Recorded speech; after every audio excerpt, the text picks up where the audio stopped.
Okay.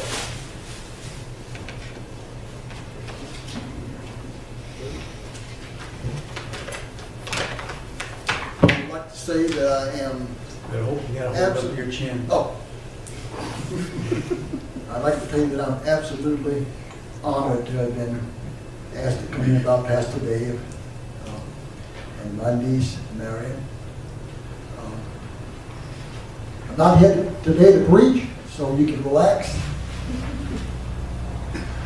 Because I have been so blessed to have been all over the world so many times that inside of here I've got over 1,000 stories to tell. And that's what I'm here today for. I want to tell you some of these stories about poverty and hunger and desperation. I want you to imagine this. I want you to imagine this is going to be a rough day. Just imagine riding down the street in the country of Bangladesh, and there's a huge garbage pile, and there's the front end loader loading that garbage onto a dump truck as fast as it can. And on the opposite side of the pile, there's a little old woman and a little boy. And they have a plastic bag. And as fast as they can, they are pulling that old garbage out.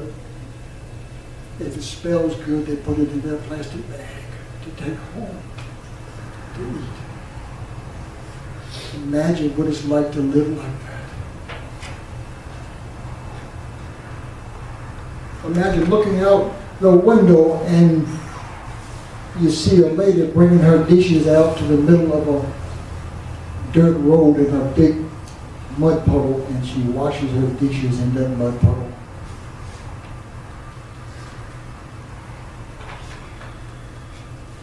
Imagine sitting in a church in Haiti, and halfway through the service, a little boy gets up from the other side of the church and he comes over and he sits down beside me. And I put my arm around him and squeeze him tight. And after the church service is over, he looks up at me and he says, "I'm hungry. I'm hungry." But we were told, don't bring anybody to the compound where we live. And I looked at that little boy and I said, you know something, I'd rather have my hand slapped than for this little boy to be hungry. So I take him in and I fix him a peanut butter and jelly sandwich and I set him down to the table.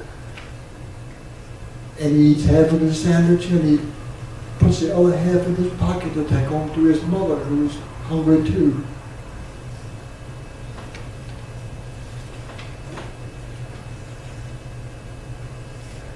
I want to tell you a little bit about myself. 23 years ago, I was a man of the world. I didn't need any of this. I didn't need God.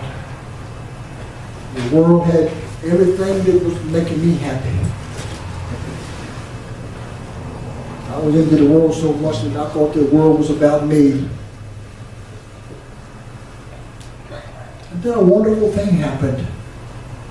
We had a family gathering and my brother-in-law and sister were there and they went to a Nazarene church and they were talking about this trip to the Dominican Republic to build a church. And I had never done anything like that before. And I've not been out of the country, and the more I listened, the more I wanted to be a part of something like this. So I asked my brother-in-law, I said, can I go? He asked his pastor, and the pastor said if he believes in God, he can go with us. That's April 8th, 1995. I saw things in the Dominican Republic that I wasn't used to seeing. little children dressed in rags. They didn't have any shoes, and imagine a child that didn't have a toy. And one of the ladies would bring us a cup of water, and we drag it and set the cup down. They would come and take it, and that would be their toy for the day.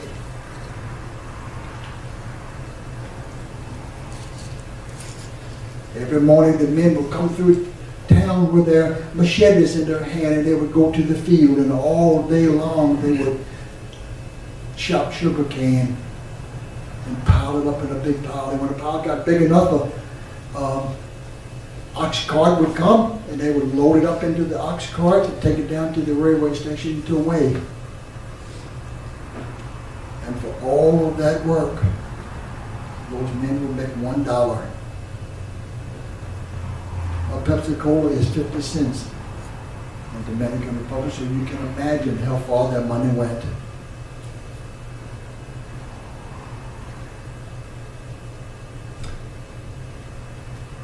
I made a promise to God that week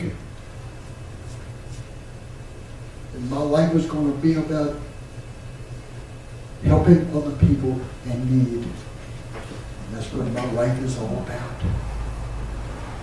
I thank God for this opportunity to have made that trip.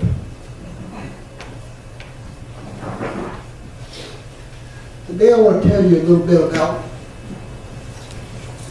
some heroes.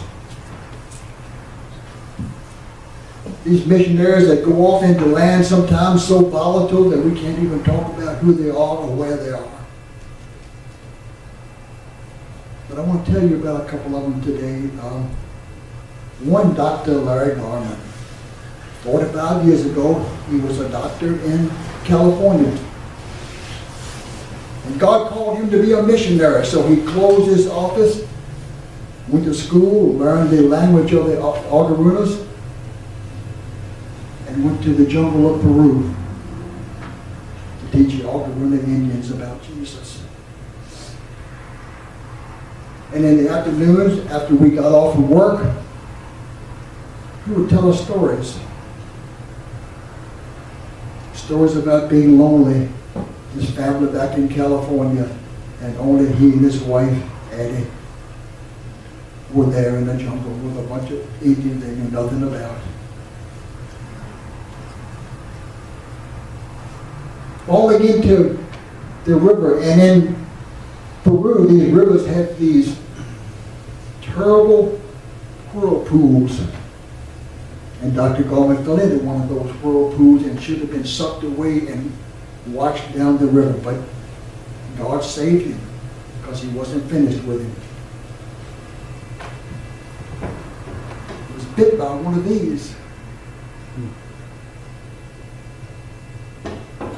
His hand got as big as a boxing glove, and he screamed all night from the horrible pain.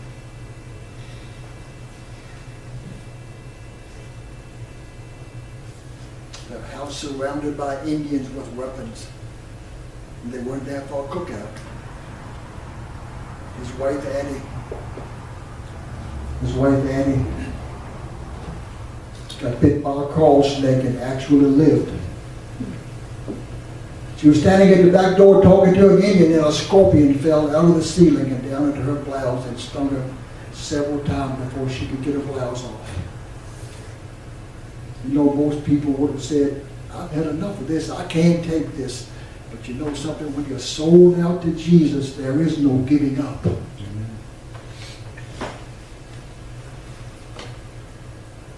Dr. Gorman had a dream to build a clinic so that when people in the jungle got sick, they could come to him and he could give them medicine and give them treatment.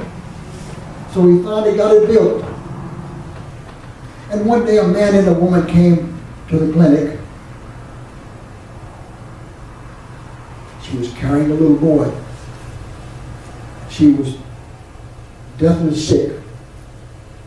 And she had lost her ability to make milk, and the child was emaciated and near death. Dr. Gorman checked her out, gave her some medicine, and when she got ready to leave, he went to his pantry and he got some containers of dry milk, told her how to fix it, and she went on her way. When that milk ran out, she and her husband came back, and he gave her some more milk. This time when they left, they didn't come back. Years and years later, Dr. Garland has a school called New Horizons. And it teaches young folks how to make it through the seminary to become pastors. And every year he gets the students to write something about themselves and pass it in. And Dr. Garland was reading those papers. And this is what one of them said. You remember years ago when a man and woman brought a little child to your clinic and he was almost dead. I'm that child.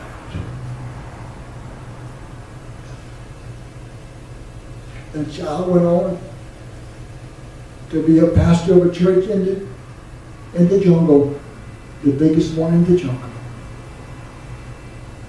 Mark 9:41 says, a cup of water given in my name. In this case, a cup of milk given in my name.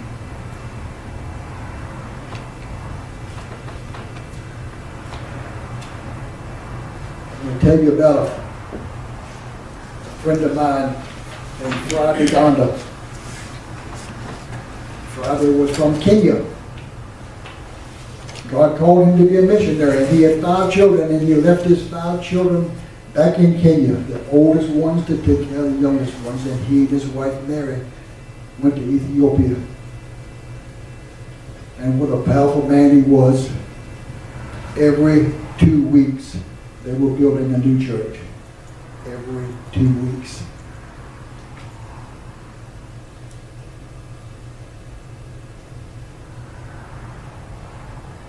He had one friend who was a Muslim.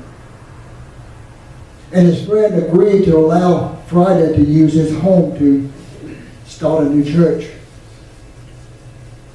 But it wasn't long before the church was started that there was a knock on the door. And some men came and they beat the owner of that house and left him for dead in the ditch and ran his family out of the city, never to come back. Sometimes it's tough.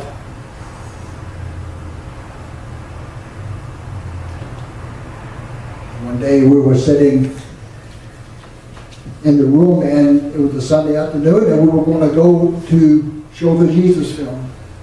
How many people in here have ever seen the Jesus film? We were going to go show the Jesus film. We were getting prepared, and there was a knock on the door. It was a messenger. And the messenger said, don't go to the bush. The men are waiting for you there.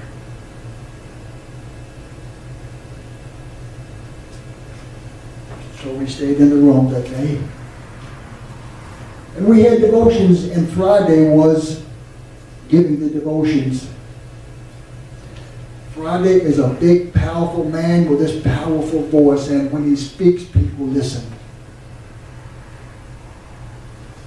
But today, it was different. I heard apprehension in Friday's voice. Friday was talking about his new assignment to the country of Sudan. Now, some of us in here know how it used to be in Sudan, where thousands and thousands of Christians were killed. When Friday was finished, the room got quiet, deathly quiet. And it was like forever. You couldn't even hear anybody breathing. And God spoke to me. He said, Willson, get up. I got something I want to say. So So I got up and I put my arm around Friday's shoulder. And I opened my mouth in it. There is no easy way out for us Christians. Or you can try to take the easy way out, but you will never be the kind of Christian God wants you to be if you try to take the easy way out. And it doesn't make any difference what happens in Sudan to you and Mary. You're going to be winners, because in God's army there are no losers. That night I slept at their house. And I was on the couch in the morning, and Friday came and he pulled a chair up in front of the couch. He said, Wilson, what you said last night was what I needed to hear. Mary and I talked, and we're ready to go. Praise the Lord. Amen.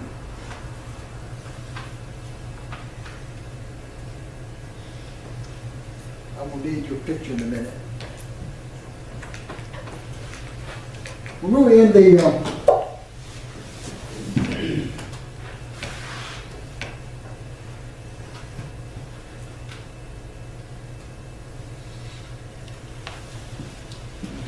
that's okay. That's I wanted another one. That's all right. Oh, the other one's up there. This one? Yep. These two beauties here are the Mercy tribe in Ethiopia.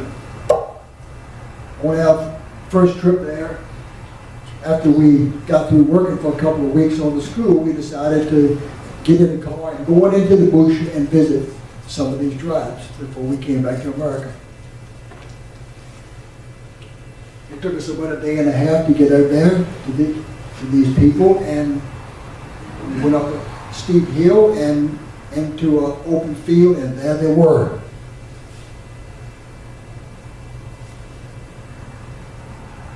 The Mercy tribe. And I looked at them and I said, God, how in the world can anybody reach somebody like this?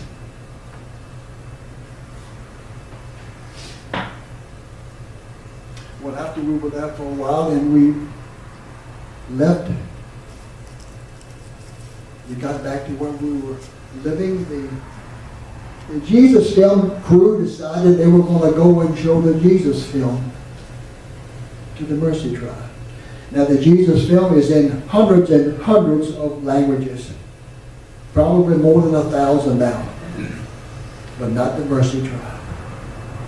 But they were going to go and show the Mercy tribe in a way, even though it wasn't in their language. They were just going to go ahead and show it.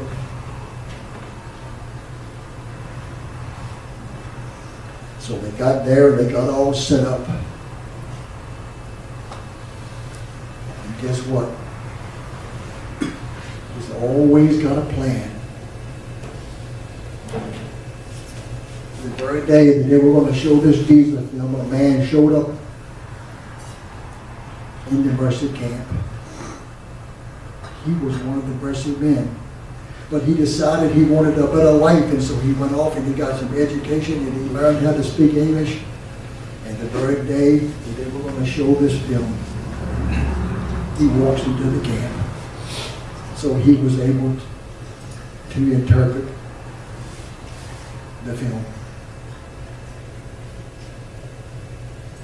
Halfway through the film, the chief jumps up and says, "Stop, I've had enough. I don't need to see anything else." He said, all our life we have believed in the stars and rocks and trees. But now, I see there's a rescue to sit back down and watch the rest of the movie.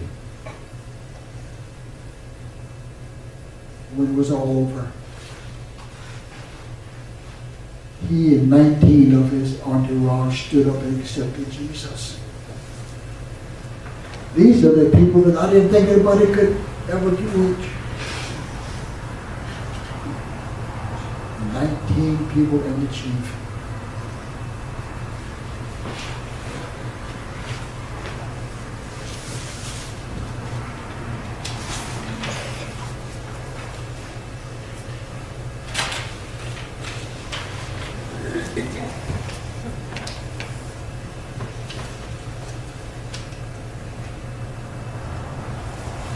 want to tell you a story about, to me, what love is all about. We went to Morocco a few years ago to work in an orphanage. An orphanage of 67 of the most wonderful little children I have ever seen in my life. We were there for over a week working, and I never heard one of them cry, and I never heard one of them argue with another one. It was spectacular.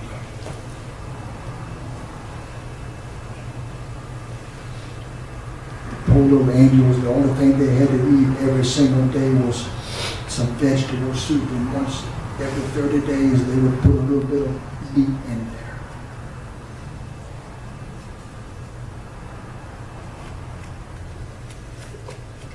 After we were finished at the orphanage,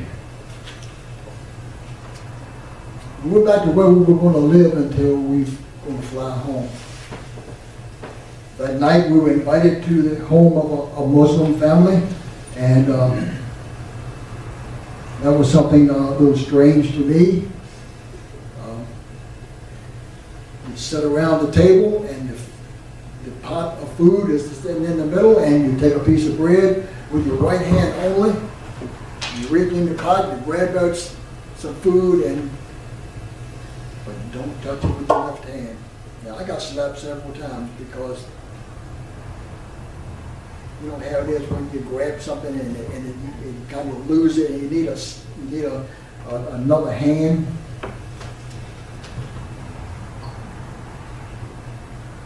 And after we got finished, we were carried up the street a couple of houses, and we went inside and went into a bedroom, and there was a man laying in the bed. He didn't have any pants on, and he was covered with a blanket, but his right hip was uncovered, and it was sticking out huge.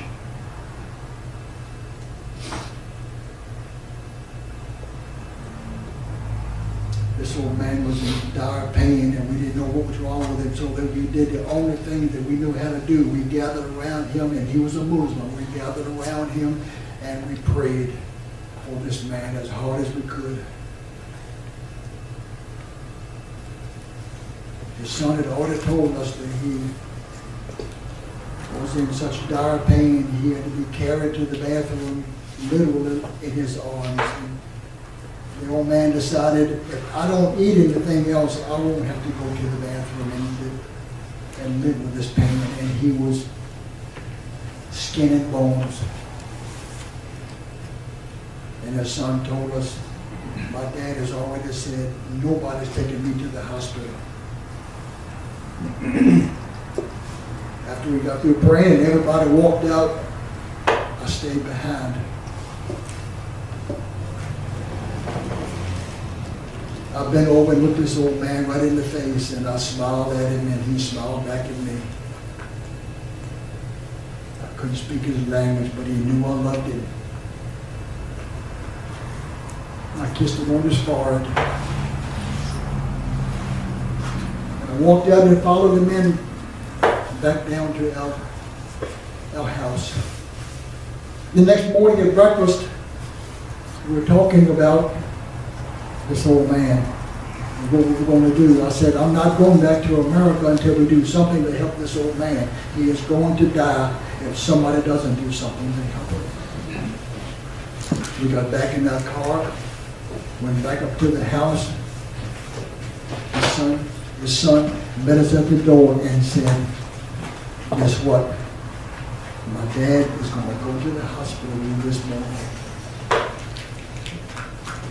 So we went in the house, picked up the bed, walked out through the house. And as we were walking, it reminded me of the story of the men who lowered their friend down to Jesus.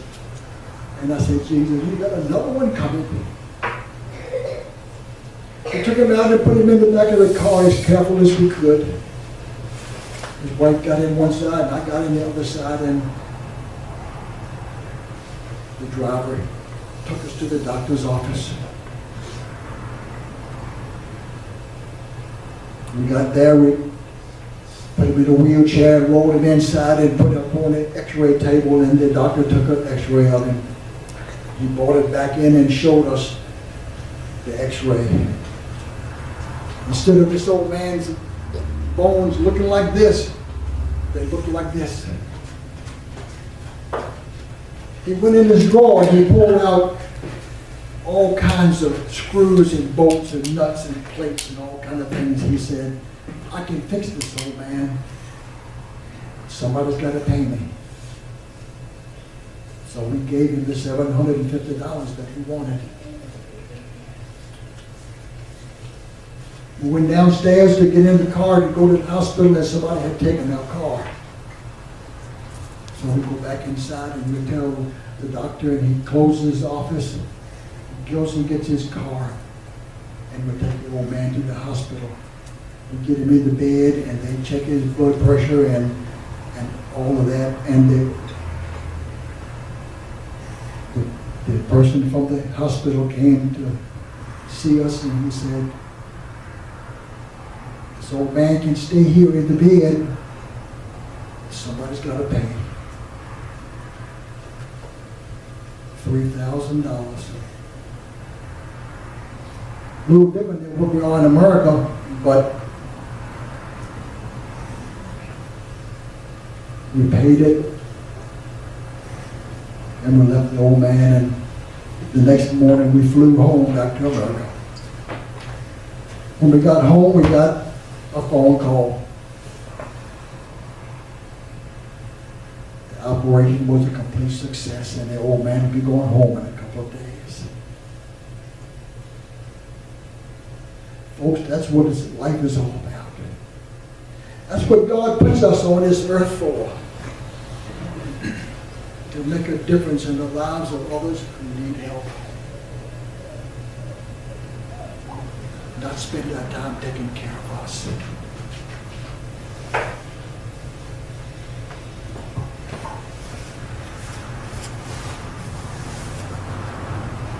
We were in a little town called Iquitos, Peru.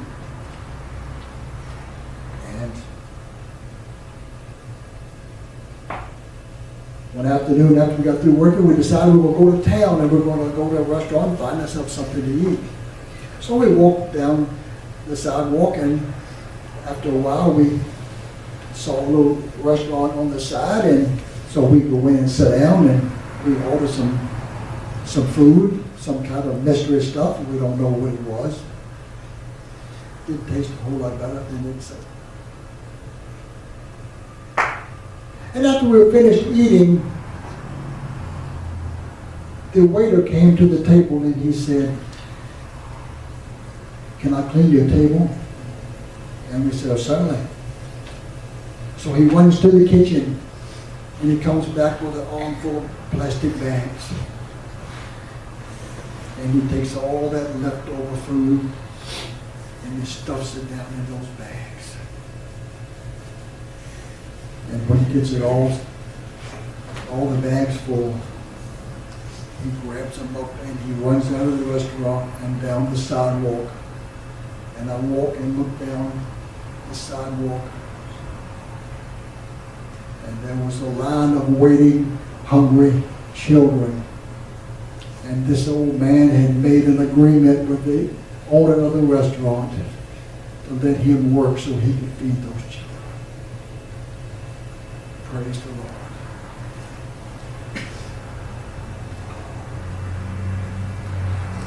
Folks, I could go on and on and on.